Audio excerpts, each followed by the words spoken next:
administrator representative said about it all boils down to money, right, or finances. That's one important factor, although we don't want that as much as possible to intervene with our administration of treatment, whether it be medical treatment, procedural treatment, surgery, or a nutrition intervention. However, sad to say, it's the reality.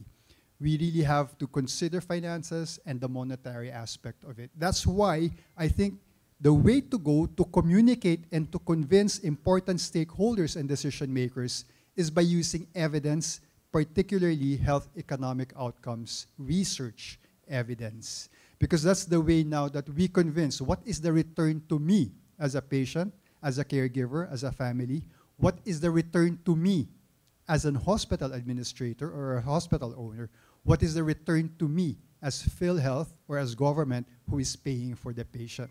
So I think that's one aspect that we should really look at, either to evaluate what we are doing, the success of that, and to convince the important stakeholders and decision makers to cooperate with us so that we can also, you know, if they're not cooperating with us, we have to convince them. And how do we convince them? A lot of these doctors, a lot of these hospital administrators would like data, and that is one way. So for us in the industry, we can provide the scientists and the experts on data generation, on the systematic collection of data, and we can assist in that manner. We also have a lot of experts that can search for publications that will also create the urgency and the importance of the nutrition care process and what is the experience that we have gone through in the Philippines. And of course, so that we can lead their thinking and influence the good decisions that we expect them to make. So that's all for me. I think I can share more during the panel discussion. Thank you. Thank you so much, Dr. June, and thank you to our panelists for all your insights on the next steps the Philippines can take on the road to better nutrition care. So we can now proceed with our questions. Dr. Troy will join me again here on stage if he has questions to our esteemed panelists. But let me ask the first question first to Doc Gian po sana. Given the gaps in the current limitations in the implementation as identified in the policy paper and also mentioned by our speakers, what strategies or incentives can be introduced to address and encourage health facilities to fully implement the NCP in their hospitals? Right. That is a deep question because that's also what we are studying right now. And we value the inputs of the stakeholders. We are very open to feedback and perhaps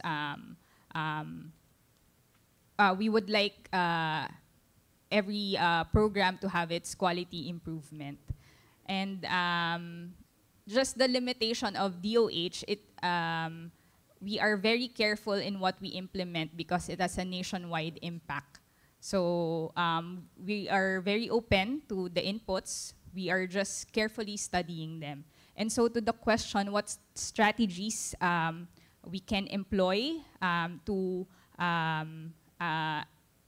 encourage or at least strengthen the implementation of NCP in hospitals. I think I've mentioned this in my opening statement or presentation. First, it's to build the capacity of the implementers. As mentioned, they are, especially the R&Ds, they were already trained in their education, but they would need to be empowered through capacity building activities. And now we are exploring as well how we can involve not just the public, but also the private R&Ds. So that's one way. And then the second would be, I've highlighted this, it's to strengthen our monitoring and evaluation mechanisms. That's to check if we are pushing them towards the right direction. So as I've mentioned, when we studied the quality of inpatient meals, we've discovered that only half of the public hospitals were able to deliver or implement our policy. So that's the weakness. budget, and some of them, they didn't even understand the policy pala. So I think I would add advocacy as well to the hospitals and important stakeholders. Ma'am, how about the incentives po? Strategies and the incentives. Any possible incentives? That is subject to discussions, so I can't really commit to that. But there are several ways we can provide incentives. First is to explore PhilHealth packages. I think I've heard that the NDs are trying to develop a PhilHealth package, if I'm not mistaken.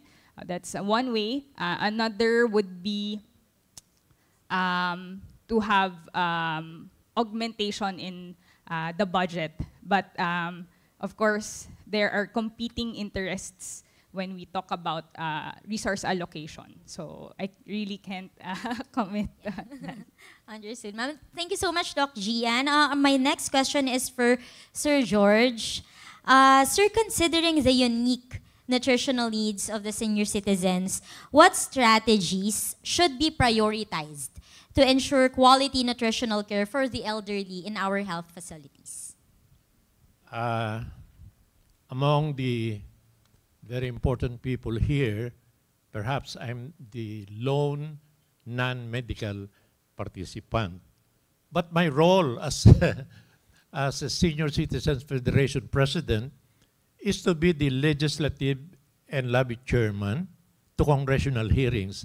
Since 2011, I have been attending congressional hearings concerning benefits and privileges of senior citizens.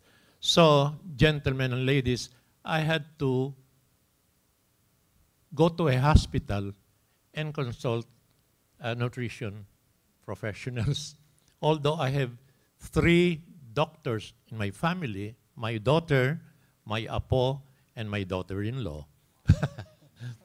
Puro doktor sila. Pero I have some suggested nutrition strategies to address nutritional issues in the elderly. 1. In the hospital, clinical nutrition service offers a comprehensive nutrition care process with the multidisciplinary team. Identified malnourished patients undergo the following nutrition care process, where nutritionist dietitians' roles are the following. Develop and utilize evidence-based nutrition standards and protocols. B. Perform nutrition care process, anthropometry, biochemical, nutrition-focused physical findings, dietary assessment, scoring, diagnosis, intervention, and recommendations as approved by attending physicians. C. Conduct, monitoring, and evaluation to patients, giving nutrition interventions using evidence-based nutritional strategies to maintain quality outcomes. And D. To prevent prevention and reduction of nutrition awareness and education of health professionals to improve patient care and outcomes. Yan ho ang first proposed strategy. And the second is continuity of care in public health, nutrition situational analysis of the area or barangay demographics to describe the whole nutrition situation. Nutrition assessments founded biochemical assessments, nutrition goals, intervention, monitoring, and evaluation for program planning, nutrition-sensitive programs, which include the following. Nutrition education in the elder population, emphasizing nutrition education in health promotion and disease prevention. Risk reduction in slowing the progression of developing nutrition-related chronic diseases such as diabetes, hypertension, cardiovascular diseases. Functionality that aims to tap on levels of disability and dependence connected to quality of life. And lastly, logo ko, ayaw mo buksan. Nagdikit yata. Pimpos nga. Kagabi ko ginawa ito. And here, nutrition education to highlight the following. 1. Textured modified levels of food to address chewing and swallowing difficulties. 2. Healthy eating and behavior modification or appetite regulation. The goal is to meet the energy demands, hydration, the quality of macro and micronutrient deficiencies, and food sensitivities. Next, improve gut health and immunity through nutritionally adequate meals. And lastly, nutrition in mental health, hearing, and eyesight. Nutrition in B, food security programs tied up to policy developments that concerns food availability to low-income families. Nutrition-sensitive programs in terms of food assistance in nutrition, in social protection, health, and agriculture.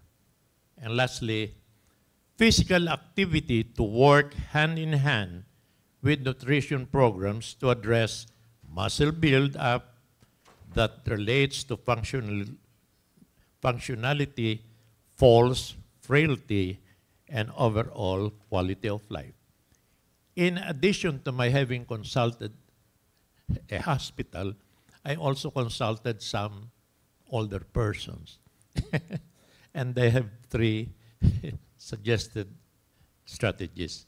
1, implementing nutrition classes in the outpatient setting should play a major role in the nutrition care process. In fact, it should be more aggressively pursued in the outpatient setting than during an inpatient admission. They may also be more receptive during outpatient encounters as compared to when they have acute illnesses. Second, knowing what the food in one's plate, how to read nutrition information in food labels, and counting calories will be very hopeful for senior citizens. And as seniors may be living with other younger generation, living with the family, including the household, will be an important strategy. And lastly, several follow-up meetings will also reinforce the lessons learned in these nutrition classes. So friends, that's all that this aging senior citizen, at age 85, I only look 84. Thank you very much. I think everyone agreed. Thank you so much, Sir George, for the very comprehensive suggestions. And we'd also like to recognize that, as mentioned earlier, we have over 100 participants, or we have around 100 participants on Zoom as well. And they have questions also, sir. So this is just to recognize that we see the questions and we will give them to the panelists for them to answer later because we are currently pressed for time. Medyo lunch time na po, but I have one more question for Doc June before I give the mic to Doc Troy because he also has questions, a few questions. One question, okay? So for Doc June, sir, as an advocate to address malnutrition globally and also as a representative of the private sector in this discussion, what is ACM's perspective on the NCP and its implementation, sir? Okay, that's a very good question. First of all, we believe that nutrition is, of course, a human right. So it is the right of every patient in the hospital to be given or administered a nutritional intervention. So we stand for addressing malnutrition in all levels. No? That means from the individual, family, barangay, even national and global. That's why we would like to contribute to curbing malnutrition and contributing to the achievement of the goals of the WHO and the United Nations on this.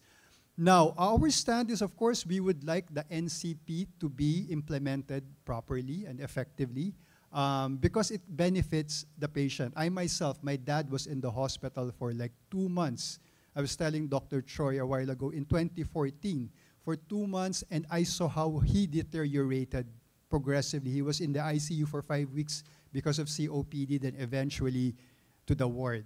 So, but I know that the power of nutrition can actually help him, you know, improve his state and prolong his life. Although, of course, unfortunately, that had to end later on after discharge, but still we can see that nutrition really plays an important role, especially in the first 24 hours upon admission. So we believe that the nutrition care process should be implemented properly and across the continuum of care. When I say continuum of care, I'm talking about the person is not yet hospitalized. Let's say the elderly person is still in the community, preventive measures, education. Then once the patient gets admitted to the hospital, then that's where it's more critical to aggressively treat the patient through nutritional interventions, and post-discharge, there should be monitoring and still continuous care given to that patient. That's why we believe that the NCP has a very, very big potential in giving a quality of life for our patients, and especially to those who are most vulnerable, especially the aging population. Now, when it comes to the evaluation that was maybe done for the NCP, I would just like to add that maybe it would be good to evaluate also the effect of the NCP as an intervention to the health economic outcomes again, and also to the clinical outcomes. Did we see a difference in the clinical outcome of the patient who underwent the NCP in the hospitals who really took it seriously? And did the hospital gain in terms of, again, health economic outcomes? And those are some of the things that we can look at as we further evaluate the effectiveness of the implementation of the program.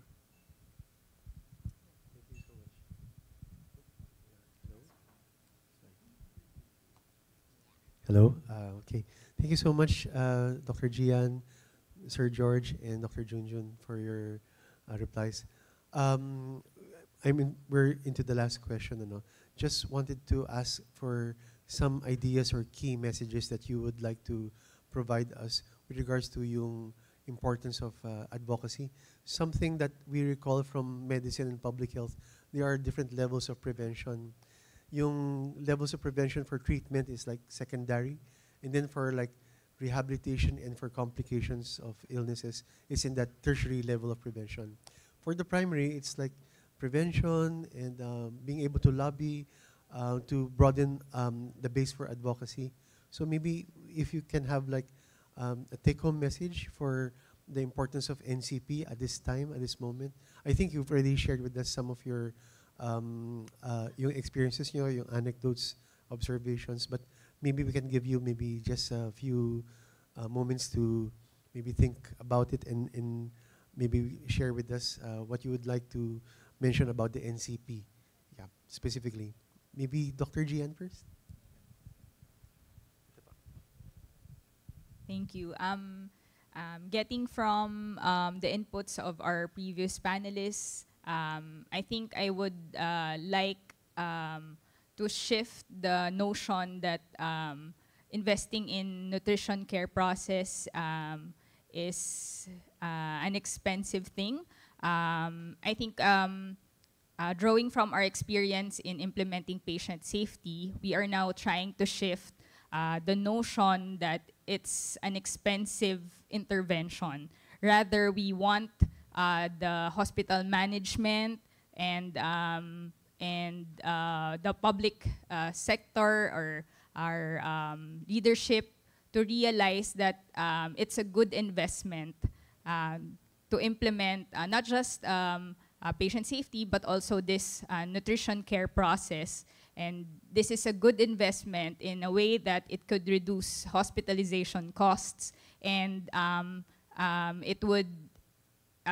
it's just not as clear that it generates revenues. But if we will study it further, perhaps just like how patient safety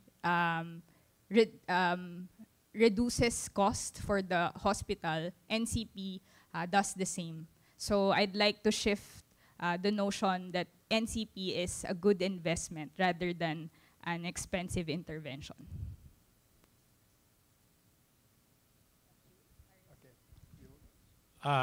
Instead of responding to the question, I would like to ask, a question that you may guide me.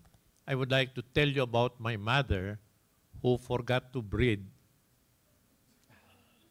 at age 97. And as some of my friends advised me, George, you eat anything you want to eat. Live life fully.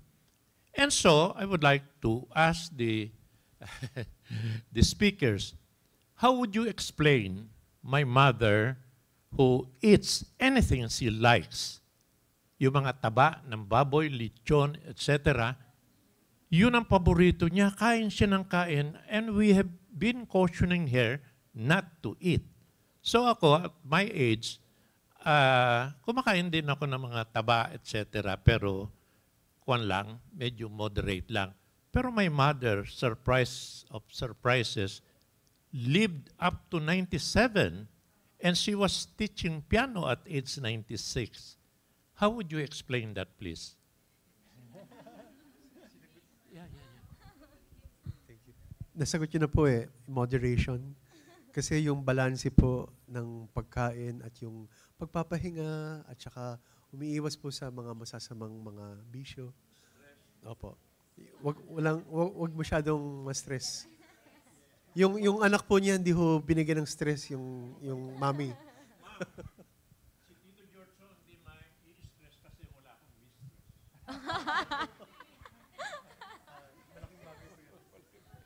And to add to that, I think meron din siya yung tinatawag ng Japanese na ikigai. Narinig yun na yung ikigai. Ikigai means purpose and a mission in life. If you have that, even if you retire until 100 years old, you can live because you know why you should not forget to breathe. Yan. May I? I would like everybody to know that the late Quezon City Mayor, Adelina Rodriguez, where I worked in the city for 50 solid years, passed away at age 101. And we have the Centenarian Cast Award. When you reach the century mark, you are awarded by the national government 100,000 pesos. Yan ho na-amenda twice. Before Congressman Datol passed away, inamendahan yan. Every 5 years, the elderly receives 25,000 at age 80, another 25 at age 85, another 25 until he reaches 100.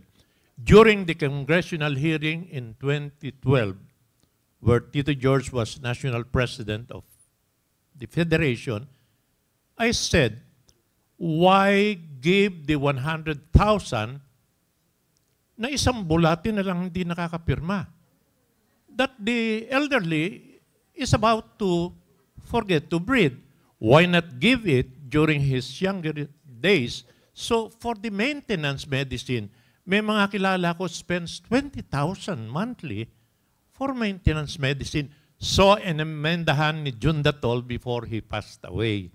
And then inamendahan naman nila Senator Aimee to have it reduced to 10,000. Doing some simple arithmetic, yung 10,000 per 5 years means 2,000 per year. Ano mabibili nun? Bukayo? Kaya lang, in the same manner, ito hindi masyadong konektado. In the same manner, meron tayong social pension for the very poor. From 500 pesos, yan din ang sinabi ko. In 2012, sabi ko doon kay Congressman Del Rosario, ano may mabibili ng isang mahirap sa 500? So during that year, 2012, they doubled it to 1,000. But the effectivity was after 10 years. So, to update you.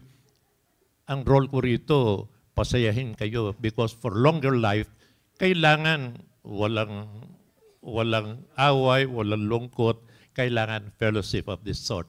So, meron ngayong pending bill. We call it Universal Social Pension. It means whether you are rich or poor, you receive an amount. So, the role of Tito George was to attend the congressional hearing. So, umattend ako doon. Maa-approve na sana na papasa yung bill na yon na the introducer, Congresswoman Mila Magsaysay, is willing to have it reduced to 500 basta maaprubahan lang yung bill into law. So, maaprubahan na sana, payag na kami. I spoke very briefly. Sabi ko, okay sa amin ang 500 basta maaprubahan yan. Dahil ang binibigyan, yung talagang very poor, yung walang bahay, walang trabaho. Pag meron kang pensyon sa SSS na 3,000, disqualified ka. So this universal social pension is good. Pero may isang tumayo, si Congressman Subiri. I object, kanya, kailangan 1,000. So ang problema sa gobyerno ngayon, budget. Walang problema kundi pera. With due respect, hindi ko sinasabing sa corruption na pupunta, pero dapat na aprubahan na yan kasi yung mga middle earners, yung mga kagaya namin, ako retired, wala akong pensyon, kailangan din namin ang konting government support.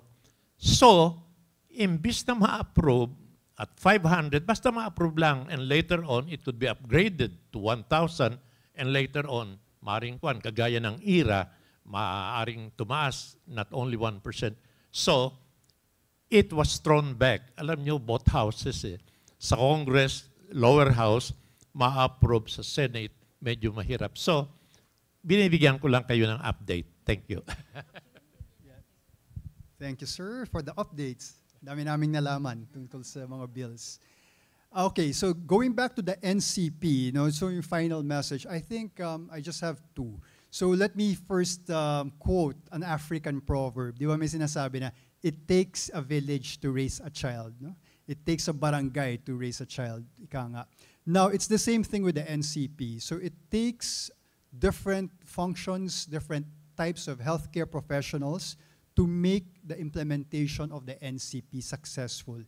And I would like to, again, go back to what Ms. Juvie was saying a while ago about the duplication of work, about the roles and responsibilities. I think we should work together because as doctors, physicians, as nurses, as nutritionists, dietitians, we should all work together as a team to deliver the best service for our patients.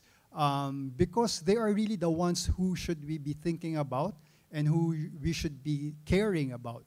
So, kung magtatrabaho tayo, gagawin natin ang mabuti ang bawat isang role natin, magiging successful yung implementation ng NCP. However, there should be a dialogue, a discussion, and an agreement so that we can really delineate para hindi rin napapagastos ng doble yung pasyente. Sabi nga kanina, 90,000 on top of, there is already a nutritionist dietitian there na nagbibigay ng serbisyo, plus 90,000 pa, di ba?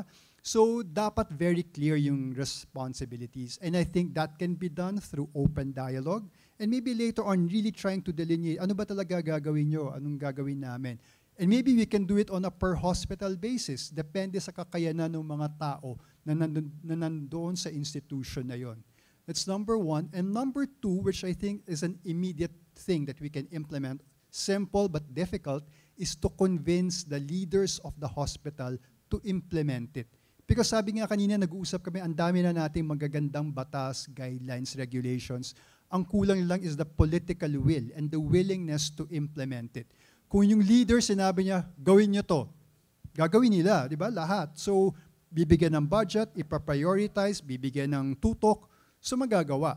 So, yun ang kailangan na nakikita ko. Number one, open dialogue, clear delineation of roles and responsibilities among the teams, the HCPs, the healthcare providers delivering and implementing the nutrition care process. And number two, very strong will and decisiveness on the part of hospital leaders, whether it's the owner, whether it's the administrator, whether it's the medical director, whoever, to really truly implement the NCP. Kasi nandiyan na lahat eh.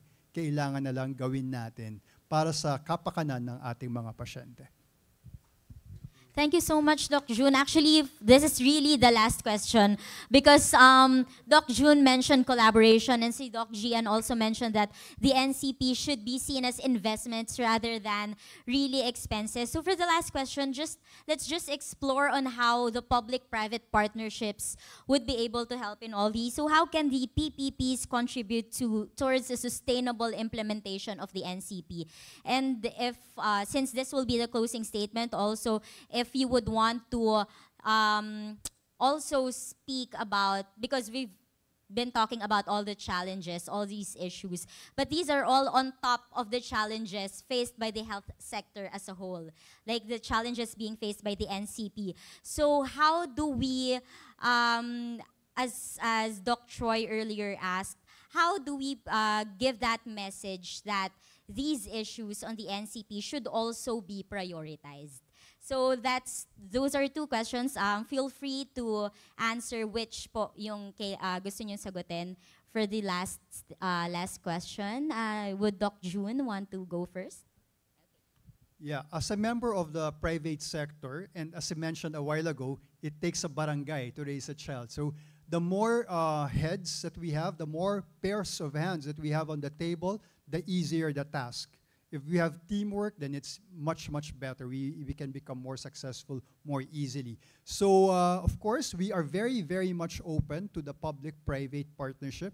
As I mentioned a while ago, we do have experts. We do have contacts and network abroad from the US, from Europe, who can bring in their expertise to help us educate ourselves, conduct training on health economics, on clinical trial research, on even for real-world data generation. All of these things, we have that expertise. And if we need training on certain sectors of society to do that, then we can provide those things.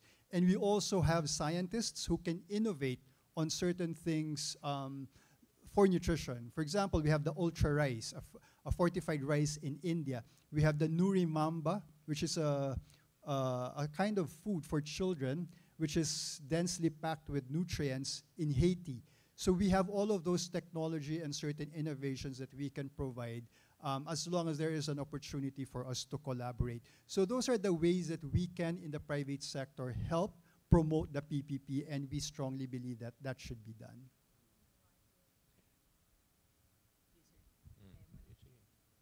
Yeah. For the part of DOH, yes, we are encouraging public-private partnerships, and we are thrilled to hear about advanced technologies, expertise in data collection, in monitoring from this sector. It's a matter of, in the public sector, to identify its priorities and actually explore how we can engage, because there are actually standard processes in partnering with the private sector. Rest assured that we're really open to these collaborations, just put in a proper and appropriate place. Thank you. I was about to say government and private support, and the lady mentioned it. But in my statement earlier, I mentioned about the hospital assistance. So I think we should have more bills and laws that would strengthen nurturing nutrition integration in our health system. Kailangan we push, Congress to enact stronger measures. Ang problema lang natin, maraming na-approve pero natutulog. And the problem is lang, budgetary. And manpower. Magagaling ang ating mga legislators. Kaya lang ngayon, mapapansin nyo, iba na ang politics ngayon. Wala na yung mga panahon ni Recto, etc. namatay pa si Rene Sagisag. Pero ngayon, ang mag-ama, mag-asawa, etc., 70% of Congress people, eto naman hindi magyayabang si Tito George. Nung tumatakbo yung anak ko, si Bolet Banal, I made a promise na the father will not run for as long as there is a Banal. So the 15 solid years that he was sitting as a councilor and 9-year congressman, ang tatay niyang tanga, hindi tumakbo. So, nung tumakbo ako, after 15 years, hindi na maidugtong ng GSIS yung requirement na 15 years. I served for 16 years pero putol. Ito mga sinasabi ko, update lang para kayo. You should be more enlightened because I am a believer in the tenet that service to humanity is the best work of life. So yung government and private partnership, sa amin sa JC, merong isang nag-donate ng 3 million. Yung partnership, yung private sector, yung mga kumpanyang able and willing and with money, magkaroon ng partnership for mutually rewarding relationship. And that this will strengthen, yung collaborative efforts will strengthen our nutrition integration in our health system. Thank you. Thank you so much to our second panel for a very spirited discussion on the future directions of the NCP and our Philippine healthcare system. And at this point, we would like to invite our speakers and panelists for some photo ops before we wrap up our discussion for this morning, since actually lunchtime na. So just photo ops and then the synthesis, and then we'll have our lunch. So we invite po our speakers and our panelists on stage.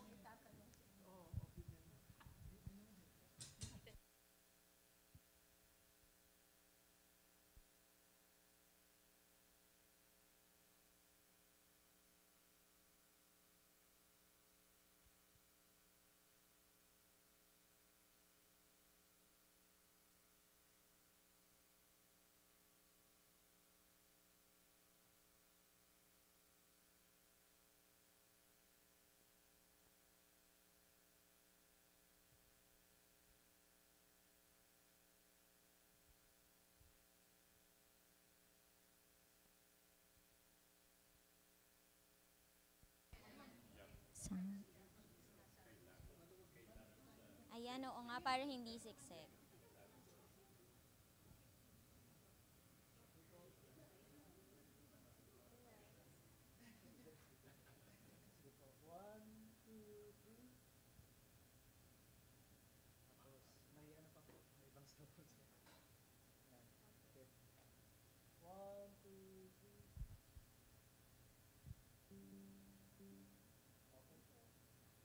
Thank you again for our esteemed panelists, speakers, experts on this NCP. And at this point, we will now wrap up today's discussion. May we call on Mr. Alvin Manlansan, co-convener of UHC Watch. He is also the Healthcare and Education Convener of Citizen Watch Philippines and a non-resident fellow as well at the Strat-based ADR Institute. So let us all please give a round of applause to Sir Alvin. Thank you very much, Amor. So, medyo late na, so we have come to a point that we need to summarize the most essential points that were provided by our esteemed speakers and panelists. To enumerate some of the key takeaways of this event, I'll start with our Chief Operating Officer of the Strat-based group, Mr. Rupert Paul Manhit, in his opening remarks that he said that Filipinos consistently prioritize their health as their top concern. Thus, a more resource-effective implementation of the nutrition care process would strengthen the holistic approach to nutrition. In her keynote address, Undersecretary Emily Lisa Perez Chong said that the effective implementation of NCP is a crucial component of comprehensive patient care, signifying a commitment to the ongoing quality development within Philippine healthcare facilities.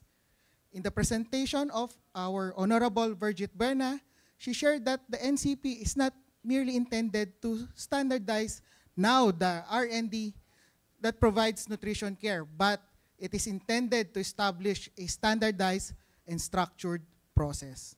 It is also, she said that it also provides a framework for the R&Ds to individualize care, considering the patient's needs using critical thinking and decision-making. As part of the panel discussion, and let me just recognize the dedication and passion of our panelists here, Ms. Jocelyn Lagi recommended providing specific ways to support our Filipino R&Ds regarding NCP, and the Department of Health should conduct trainings on NCP implementation on the national organizations of physicians in the Philippines should encourage and strengthen the use and practice of NCP in the hospital setting, as well as provide support in terms of organizing talks, symposiums, or groups discussions regarding NCP implementation and research. While Ms. Juvisi mentioned that the challenge now is the practice of being independent clinicians, NDs embrace interprofessional collaborative practices, and they respect consultants, primary physicians who welcomes RNDs in attending a multidisciplinary rounds while visiting patients. However, one of the top barriers, according to her, is the reality in the practice of ND and the duplication of roles wherein there are existing non-ND who practice nutrition, leading to encroachment. Ms. Butch Navarrete stated that for the private sector, she envisions RNDs to have an equal salary grade with our DOH or public dietitians. Moreover, she stressed the hospitals, primary or secondary, should have a registered dietitian on board, especially in far-flung places in the Philippines. In the presentation of Ms. Josephine Giao, she mentioned that the key accomplishment in the implementation of the NCP in hospitals, such as the creation of the NCP e-learning course that offers online practice and beneficial training to all healthcare workers. During the second panel discussion, Dr. Gian de la Paz Tolang mentioned that the future directions of NCP will evolve on monitoring and evaluation, capacity building activities, and engagement with the private hospitals. Dr. Ricardo Adriano, although he left early, said that revitalizing the nutrition industry, nutritionist dietitian industry in underserved areas requires strategic budget allocation and financial considerations. Mr. George Banal said that the Philippines has an aging population, making policies that improve health outcomes for senior citizens, most especially increasingly important issues to tackle. He also said this quote, "Service to humanity is the best work of life." Lastly, according to Dr. June Dimaano, he said that NDs can create a difference in someone's life even before a person becomes a patient. Evidences or data is important, especially on how we have performed. The way to communicate and convince decision makers is by using evidence, particularly patient outcomes and health economics evidence. He also said that we should also work together as a team in order to have a successful implementation of NCP. In conclusion, taking into account all these inputs from our distinguished speakers and panelists, we are indeed in a long way to go. However, I think with this kind of discussion, we can facilitate the implementation and institutionalization of NCP in hospitals. Thank you very much to everyone who attended this, both physical and online. We really appreciate your interest and contributions in making this event a successful event. Thank you very much.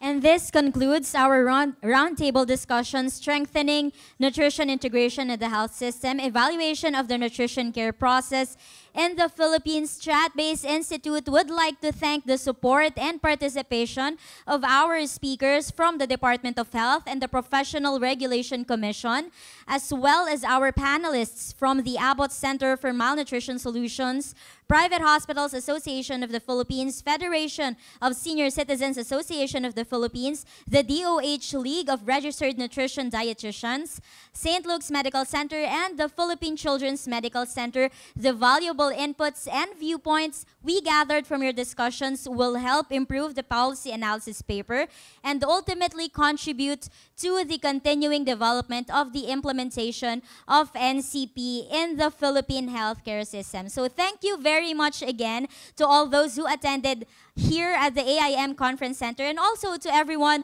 watching through Zoom. So for those who are with us in the venue, lunch is already ready at this side. So please, let's all have lunch, enjoy our lunch, and maraming salamat po.